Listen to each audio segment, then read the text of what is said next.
Breaking news చూస్తున్నాం. ప్రియుడితో కలిసి పూర్ణిమ చేసిన దారుణం. 11 రోజుల తర్వాత వెలుగులోకి అసలు నిజాలు బయటకు వచ్చాయి. ఒక కొలిక్కి వచ్చిందని చెప్పుకోవచ్చు. ఇటు మేడిపల్లికి సంబంధించిన ఖతర్నాక్ స్టోరీ.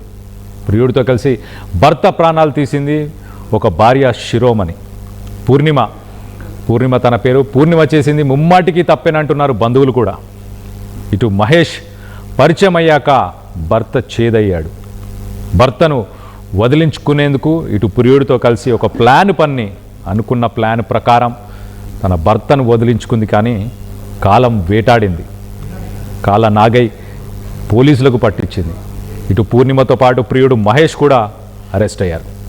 చూడండి, ఒక సంసార జీవితం గడుపుతున్న సమయంలో ఇటు మహేష్ పరిచయం అయిన తర్వాత భర్త చేదైపోయాడు. భర్తతో ఇంకా రిలేషన్ వద్దనిపించింది. ఎలాగైనా భర్తని వైదొలిగించుకోవాలి, పక్కకు జరిపేయాలి.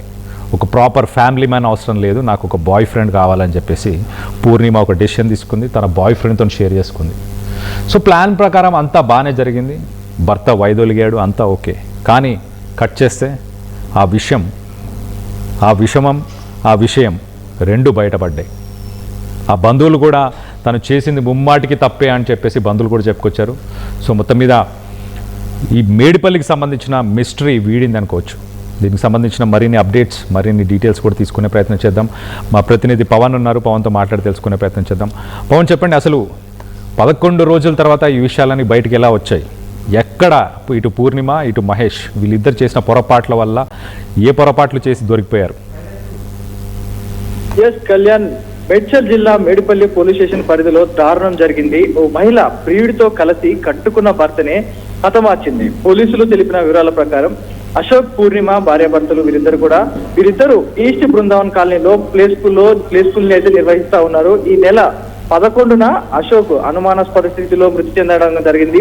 మృతుడి భార్య ఇచ్చిన ఫిర్యాదుతో కేసు అయితే నమోదు చేసుకుని పోలీసులు దర్యాప్తు అయితే చేపట్టడం జరిగింది. అశోక్ ది హత్య అని తెలవడంతో పోలీసులు పూర్ణిమను అదుపులోకి తీసుకుని విచారించగా తన ఇంటి పక్కన నివాసం ఉంటున్న ప్రియుడు మహేష్ తో కలిసి అశోక్ ను హత్య చేసినట్లు పూర్ణిమ విచారణలో అయితే అంగీకరించినట్టు పోలీసులు అయితే తెలుపుతా ఉన్నారు.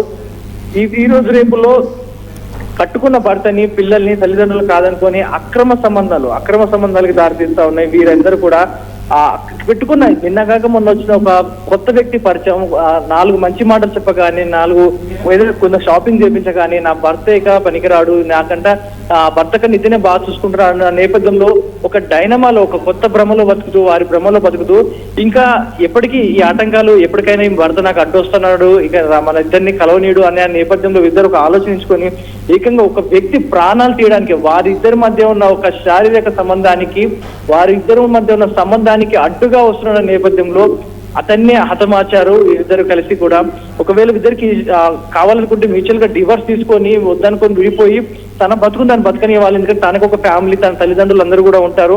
ఈమెకు అంతకే ఇష్టంగా లేకపోతే విడాకులు తీసుకొని వెళ్ళాలి, కానీ హత్య చేశారు నా కొడుకునంటూ కూడా వారి తల్లిదండ్రులు అయితే ఆరోపిస్తా ఉన్నారు.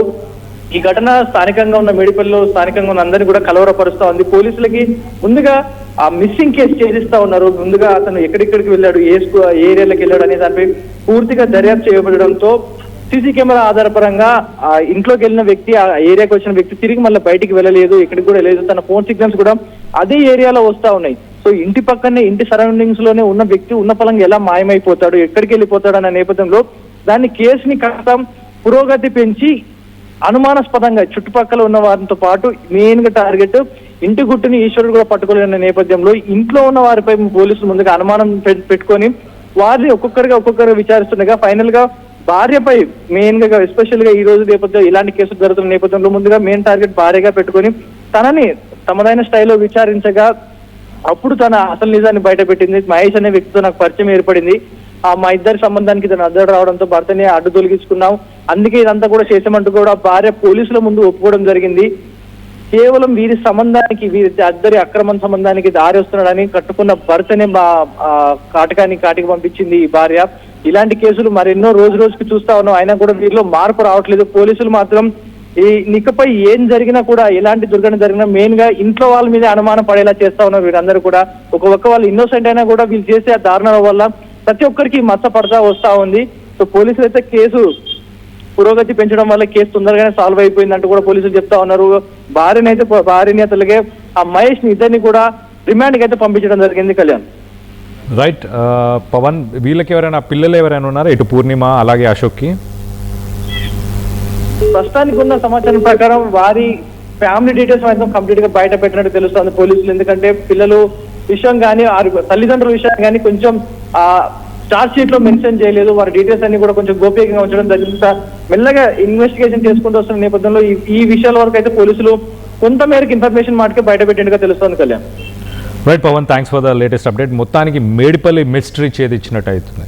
11 రోజులు అయిన తర్వాత మరి మిస్సింగ్ పర్సన్ ఎలా మిస్ అయ్యాడు? తన ఇంటికే బయలుదేరి తన ఇంటి పరిసర ప్రాంతాలకు వచ్చిన తర్వాత అక్కడి నుంచే ఆ పర్సన్ మిస్సింగ్ అయినట్టు ఆ సెల్ ఫోన్కి సంబంధించిన టవర్ సిగ్నల్స్తో పోలీసులు కనుక్కున్నట్టు తెలుస్తుంది. సో పరిసర ప్రాంతాల్లోనే ఉండి ఉంటాడు, ఖచ్చితంగా ఇక్కడే ఏదో జరిగిందన్న కోణంలోనే ఇన్వెస్టిగేట్ చేశారు. మొదటగా ఇటు భార్య పూర్ణిమనే అదుపులోకి తీసుకొని తనని ఇన్వెస్టిగేట్ చేసిన తర్వాత ఒప్పుకుంది. ఇటు మహేష్ పరిచయం అయినాక మహేష్తోనే తన జీవితాన్ని ముందుకు తీసుకెళ్లాలని చూడొచ్చు. చాలా అమాయకంగా ఏమీ తెలియనట్టు కనిపిస్తుంది. అటు భర్త అశోక్ని చూస్తే కూడా ఒక ప్రాపర్ ఫ్యామిలీ మ్యాన్గా, ఒక డీసెంట్ పర్సన్గా కనిపిస్తున్నాడు. కానీ తనని ఇష్టపడలేదు. కిందున్న బాయ్ ఫ్రెండ్ మహేషే నచ్చాడు.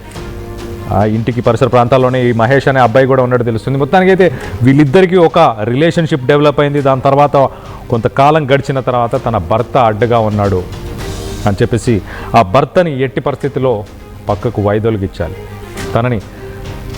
తనని ఎలాగైనా సైడ్ ఆఫ్ చేయాలి అని చెప్పి ఇటు మహేష్తోనే ప్లాన్ చేసింది. దాని బదులు ఇటు మా ప్రతినిధి పవన్ చెప్పినట్టు మీకు ఇష్టం లేని మ్యారేజెస్లో, ఇష్టం లేని పెళ్ళిళ్ళలో కనుక, ఆ సంబంధాల్లో కనుక మీరు కనుక ఉంటే, మీకు ఇష్టం లేకపోతే పెద్దలతోని అలాగే మీ కుటుంబ సభ్యులతోని మాట్లాడి మీ ఇంటి పక్కన వ్యక్తులు కానీ మీ బంధువులు కానీ వీళ్ళందరితో కూడా చర్చించి వాళ్ళని కూడా మీరు ఆలోచింపచేసి మీరు ఒక డివోర్స్ తీసుకొని ఉంటే బాగుండు. కానీ ఒక మనిషి ప్రాణాలు తీయాల్సిన అవసరం ఏముంది? సో మొత్తం మీద ఇలాంటి ఒక సంఘటన మేడిపల్లిలో జరిగింది. అక్కడ పరిసర ప్రాంతాల్లో ఉన్న వాళ్ళంతా ఒక్కసారిగా షాక్ అయ్యారు. ఇటు కుటుంబ సభ్యులు కూడా తను చేసింది ముమ్మాటికి తప్పే అంటూ చెప్పుకొస్తున్నారు. సో ఒక్కసారి స్థానికులు ఏమనుకుంటున్నారు వాళ్ళ మాటల్లోనే ఒక్కసారి వినే ప్రయత్నం చేద్దాం. పెద్దన్న మాకు ఫోన్ చేసిన 4 minutes కి మేము ఇక్కడ ఉన్నాం. పక్కన రాగానే కింద పడి ఉన్నది, అంటే మంచిగా నిద్రపోయినట్టు మంచిగా పడి ఉన్నది. మాకేమో బాత్రూమ్ లో పడిందని చెప్పలేదు. కొంచెం డౌట్ వచ్చేసి మేము 108 ఫోన్ చేసాం. 108 అంబులెన్స్ రాగానే హాస్పిటల్ తీసుకుపోయారు. మల్కాజ్గిరి గవర్నమెంట్ హాస్పిటల్ అన్నారు. అక్కడ పోస్ట్ మార్టంలు అవన్నీ చేస్తుంటే వాళ్ళ భార్య ఆపినారు, పోస్ట్ మార్టం చేయొద్దు, ఎందుకు అవసరమా, ఇట్లానే ఆపినారు. ఇంకా ఎవరో ఉండే అంట, అది మాకు క్లియర్ గా తెలియదు. 3rd person పోస్ట్ మార్టం లో ఇక అన్ని చేసి పోలీస్ ఎంక్వైరీ అవన్నీ చేసి ఒక రోజు వచ్చినారు కూడా. చనిపోయిన నెక్స్ట్ డే పోలీసు వాళ్ళు వచ్చి ఎంక్వైరీ కూడా చేసినారు. చేసి ఇప్పుడు ఈ రోజు 11 days ఈవెన్ కూడా తీసుకెళ్లారు కస్టడీలో. మర్డర్ అనేది ఎప్పుడు తెలిసింది మాకు? మర్డర్ అన్నది క్లియర్ ఇన్ఫర్మేషన్ నిన్న, అంటే పోస్ట్ మార్టం రిపోర్ట్ రాలేదు కదా, కానీ బాడీని చూస్తే మాకు తెలిసింది అది దెబ్బలు తగిలిన బాడీ, హార్ట్ అటాక్ వచ్చిన బాడీ అయితే కాదు. ఆ డౌట్ వచ్చే మేము అంబులెన్స్ లో ఎక్కించి పంపించాము. ఆడ పోస్ట్ మార్టం చేస్తేనే తెలుస్తుంది అని. కానీ ఈమె పోస్ట్ మార్టం వద్దని ఆపింది. కానీ లాస్ట్ కి పోస్ట్ మార్టం అయితే తీసుకెళ్లారు. కాకపోతే మాకు బాడీ రావడం కూడా లేట్ అయింది. ఆ పోస్ట్ మార్టం లో డౌట్ వచ్చి ఆపారు. బాడీ రిలీజ్ చేయడానికి కూడా మాకు టైం తీసుకున్నారు. దాని తర్వాత ఈ ప్రాసెస్ అంతా ఇంకా దినాలు అవన్నీ అయ్యే లోపు నిన్న 11 days అయింది. 11 days వరకు వాళ్ళు వెయిట్ చేశారు. ఇంట్రోగేషన్ అయింది. ఇక పట్టుకుని దాన్ని